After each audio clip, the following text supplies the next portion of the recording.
व्यक्तित्व के बारे में अवगत कराती है।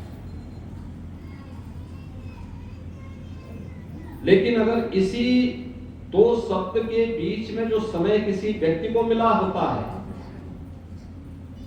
जब व्यक्ति उस समय का दुरुपयोग करता है अपने स्वार्थ के लिए, सन्मार्ग की बजाय कुमार्ग पर चल करके पथ भ्रष्ट हो जाता है, गलत कार्यों में लिप्त हो जाता है, तो लोग जीते जी तो उसको कोसते ही हैं, उसके मरने के बाद भी कोई उसको स्मरण करने वाला नहीं होता, कोई नहीं होता।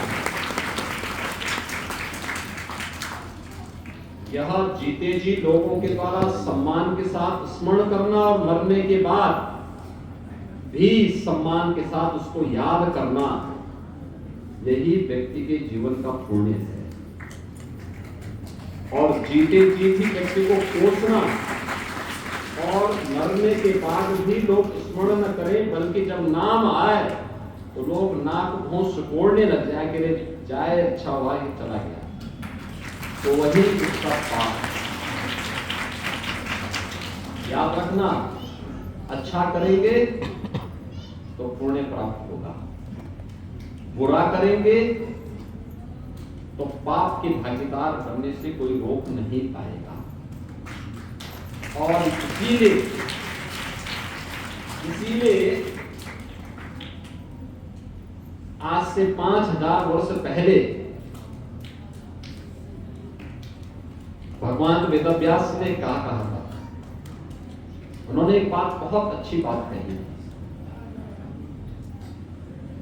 उन्होंने कहा था कि देखिए, मैं भगवान वेदव्यास के बारे में क्या कहा जाता है? भगवान वेदव्यास के बारे में कहा जाता है कि उन्होंने चारों वेदों को लोक के लिए समर्पित किया था, उनका संग्रह करके, और फिर उनको एक संहिताबद्ध करते हुए आने वाली पीढ़ी के लिए देने का एक बहुत बड़ा योगदान उनका रहा है। और यही कारण है कि व्यास पूर्णिमा को हम गुरु पूर्णिमा के रूप में मानते हैं। यानी जब भगवान कृष्ण द्वैपायन व्यास का जो जन्मदिन है, उस जन्मदिन की तिथि को हमने गुरु पूर्णिमा के रूप में मान्यता दी, क्योंकि उनका वह कार्य था जो एक गुरु के द्वारा किया जाना चाहिए। दूसरा, हमने क्या मान्यता दी? कोई भी कथावाचक होता है, कोई भी कथावाचक जब जिस पीठ पर बैठता है वह व्यास पीठ होती है, उस पीठ का नाम भी व्यास पीठ है।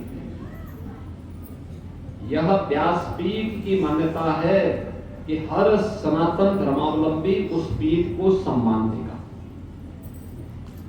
और उस व्यासपीठ से कही जाने वाली कथा व्यास के द्वारा भी ऐसा आचरण किया जाएगा जो समाज के लिए मान्य हो, और साथ साथ जो बोले उसके अनुसार वह आचरण भी कर सके, स्वयं का आचरण भी कर सके।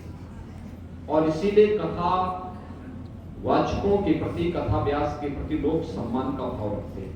इस सनातन धर्म की परंपरा का एक हिस्सा है।